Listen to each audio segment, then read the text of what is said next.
द्वारा बिना कारण के किसी ने आपको गाली दी तो आपका व्यवहार क्या होना चाहिए? देखो उसमें कई तरह के व्यवहार हो सकते हैं, बताओ। बहुत बढ़िया, बहुत ही बढ़िया। इतने इंटेलिजेंट बच्चे मैं बता रहा हूँ, ये कोई महापुरुषों से कम नहीं है। सूरज जी जो आप बोल रहे थे ना, रियल में महापुरुषों से कितना छोटा सा बच्चा है, उसने इतना बढ़िया जवाब दिया। एक साल से हमें झगड़े में पढ़ने भी नहीं है। अगर झगड़े में पढ़े तो आप अपना खुद का नुकसान कर रहे हैं, ये मान लो। समय आने पर उसको कुछ चीज का एहसास कराना है कि तू जो करता था वो गलत करता है, और वो एहसास होगा, एक समय ऐसा आएगा। आपकी पुस्तक आपका मित्र कभी आपसे लेता है और फटी हालत में लौट आता है, किताब फाड़ के दे देता है, तो उससे भी झगड़ा नहीं करना, उसको कुछ एक्स्ट्रा सिखाना है आपको। ये छोटी छोटी चीजें जो क्लास में होती है, किसी गलती या घर के स्कूल में डांट पड़े, टीचर ने डांट दिया या घर में माता पिता ने डांट दिया, तब भी हमें विनम्रता पूर्वक उसको सहज सुधारना है। डांट को, वो डांट क्यों की गई, किस कारण से की गई, उसको सुधारना है। ये नहीं है कि आप झगड़ा करने लगे। होमवर्क समय में पूरा न होने पर क्या करना चाहिए? होमवर्क आप टाइम में पूरा नहीं कर पाए तो क्या करना चाहिए? होमवर्क मिलता ही है, सभी को मिलता है कि नहीं मिलता? होमवर्क मिलता है आपको? नहीं मिलता है? तो टाइम पर पूरा नहीं कर पाए तो क्या करना चाहिए?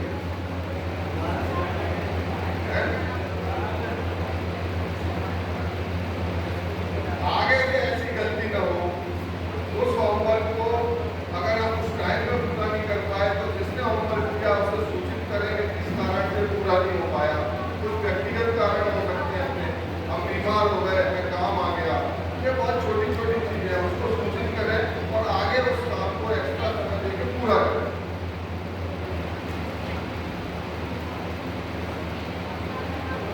स्वयं के बीमार होने पर भी आपको कोशिश नहीं करना चाहिए कि आपका स्वास्थ्य आप खुद ही ठीक करें। आपको डॉक्टर के पास न जाना पड़े, आपको दवाई कम से कम खाना पड़े। युवा अवस्था में दवाइयों से नफरत होना चाहिए, हमेशा ध्यान रखो। आज की पीढ़ी क्या हो रही है, दवाइयों के प्रति आकर्षित हो रही है। जरा सा दर्द हुआ दवाई खोले, जुकाम हुआ दवाई खोले, बुखार आया दवाई खोले, ये चीजें आपको कमजोर कर रही है। युवा अवस्था हमेशा ध्यान रखो, आप जब तक युवक हो, जब तक पढ़ाई कर रहे हो, जब तक कॉलेज में हो, दवाइयों से नफरत। आप अपने शरीर को हिलाओ डुलाओ, मेहनत करो, सारी बीमारियां ऐसे ही भाग जाएंगी। जितनी कम से कम आप दवाई युवा अवस्था में लोगे उतनी लंबा जीवन आप जीने वाले हो, पक्का मानना। और जितनी ज्यादा दवाइयों का उपयोग आपने युवा अवस्था में किया उतने आपके जीवन के दिन कट जाते हैं। ये जो पीढ़ी बैठी है ना, ये बहुत ऐसी पीढ़ी है जिसने पता नहीं क्या क्या नहीं मिला, और आज बहुत लंबा लंबा, आज भी ग्रामीण क्षेत्र में आप जाओगे तो 70-70 साल के, 80 साल के ऐसे वृद्ध मिल जाएंगे जिनको हम परहेज करते हैं कि ये नहीं खाना, वो नहीं खाना, वो तेल के खाते और बढ़िया जीवन जीते हैं, हेल्दी जीवन जीते हैं, कुछ नहीं होता। तो ये युवा अवस्था ऐसी है जिसमें अपने को गलत चीजों से बचना है। चौथा है दुर्व्यसनों से, जो चीजें हैं उनसे अपने आप को बचा के रखना है। धूम्रपान, शराब, ड्रग्स, ताश, जुआ, सट्टा, ये ऐसे दुर्गुण हैं जो आपके भविष्य को खराब कर सकते हैं। ये ऐसे दुर्गुण हैं जो आपको आकर्षित करते हैं, आपको खींचते हैं। इनके जो व्यापारी हैं उनके आप टारगेट होते हैं, यूथ ही टारगेट होता है। ड्रग्स की लत देते हैं, धीरे धीरे लाके आपके आसपास घूमेंगे, आपको धीरे धीरे सिखाएंगे, खिलाएंगे और आप उसके आदी बन जाएंगे, आप अपना जीवन खो देंगे। तो ये बहुत छोटी छोटी चीजें हैं। किसी भी दोस्ती यारी में आके, किसी की बातों में आके आपको इन चीजों से दूरी ही बनाना है, इनके पास नहीं जाना है, इनको अपनाना नहीं है। ये आपके जीवन को खत्म कर सकती है। तो बच्चों, लास्ट में कुछ बिंदुओं को मैं दूंगा। एक बहुत बढ़िया दो शब्द है यहाँ पे कि विद्यार्थी का विकास गतिशील चक्र समान है।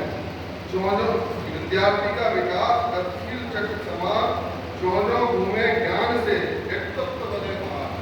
तो जो आप ज्ञान को अपना बढ़ाएंगे, अपने व्यक्तित्व को आप निखरता खुद देखेंगे, चेंज खुद देखेंगे। तो ज्ञान को आपको बढ़ाना है। बाबा साहब अम्बेडकर ने इतनी बढ़िया लाइन बोली है। एक लाइन में उन्होंने कागज में सागर कर दिया, शिक्षित बनो, संगठित रहो, संघर्ष करो। क्या बोला था? शिक्षित बनो, संगठित रहो, संघर्ष करो। ये एक छोटी सी लाइन है जिसमें सब कुछ कह दिया होगा। ये अगर आपने कर दिया तो आपका व्यक्तित्व बहुत अच्छा रहने वाला है। आप भविष्य में बहुत आगे जाने वाले हैं। कुछ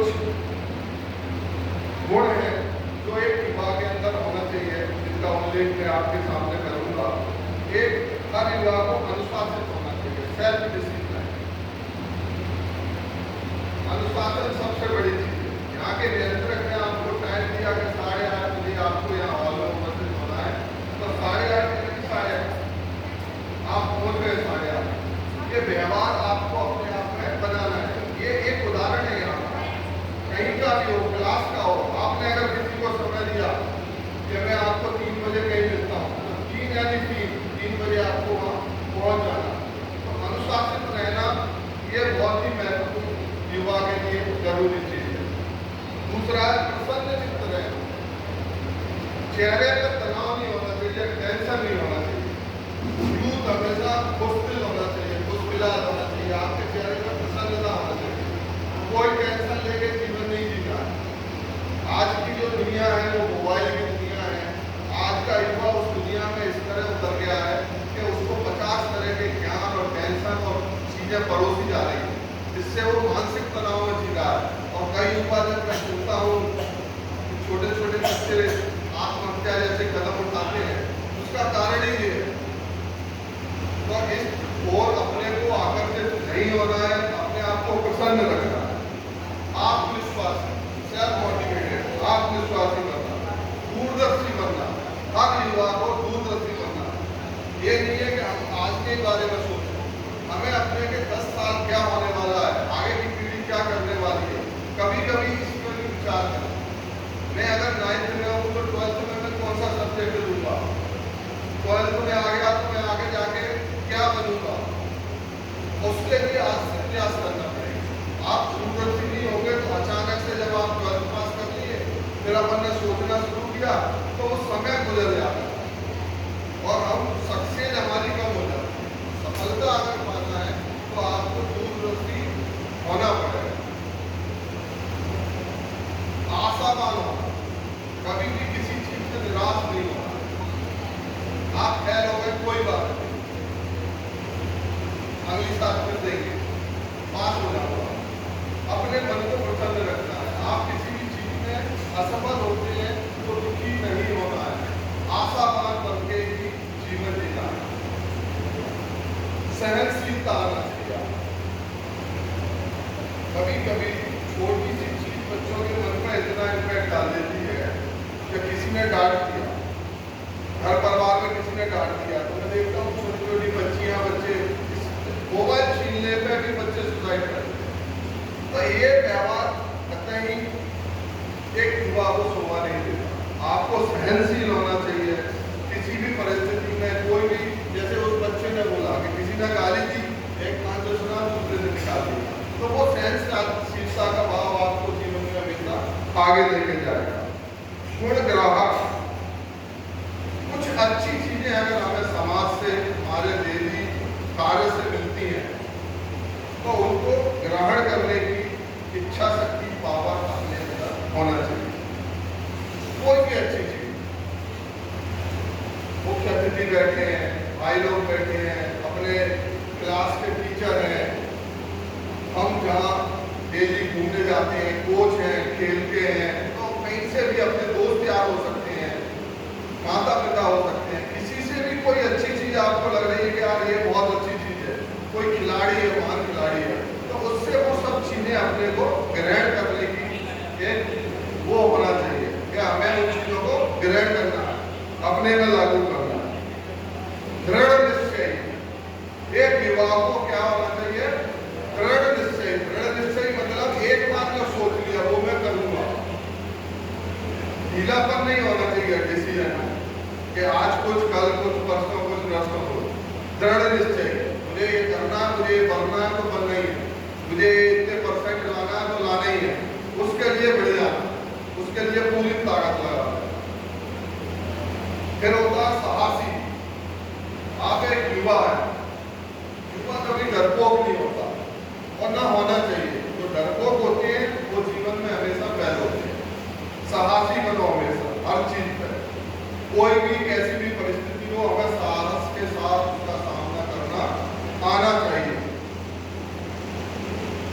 दूसरा, संयम से जीवन जीना है। दयालुता आपके मन में होना चाहिए, करुणा आपके मन में होना चाहिए। एक कहानी, एक छोटी सी दयालुता का एक को आया है तो मैं आपको सुनाता हूँ कि युवा को कितना दयालु होना चाहिए। दो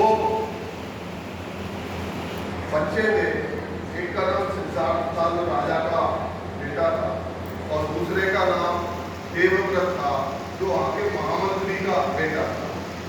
दोनों भ्रमण कर रहे थे तो उनको दो प्यारे से हंस पेड़ पर बैठे हुए थे। हंस की जोड़ी थी, बड़ी अच्छी लग रही थी। दोनों ने देखा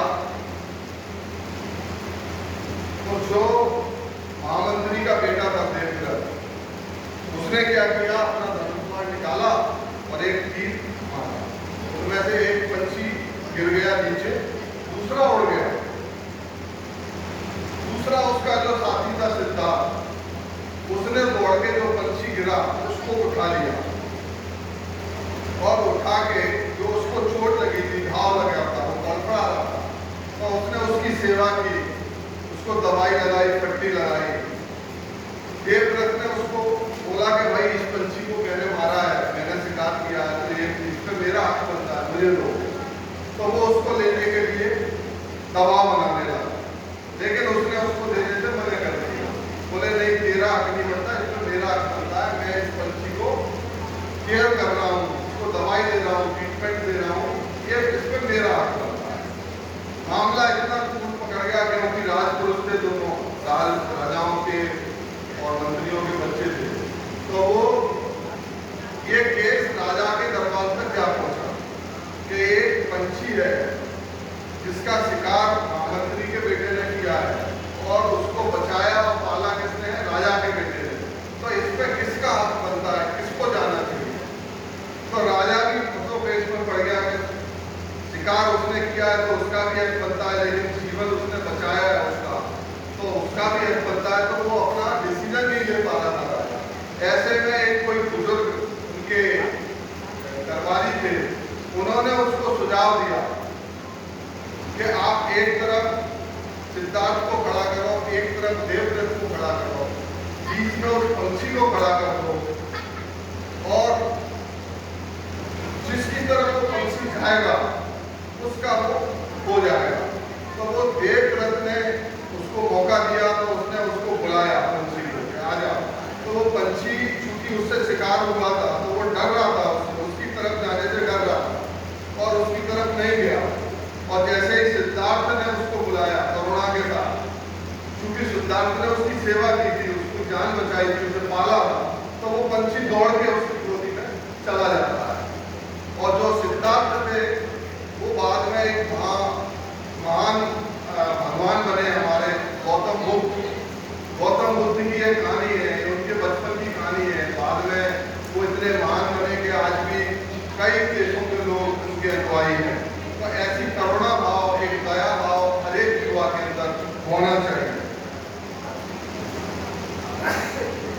युवाओं को धैर्यवान होना चाहिए, सच्चरित्र होना चाहिए। ये सारी बातें हैं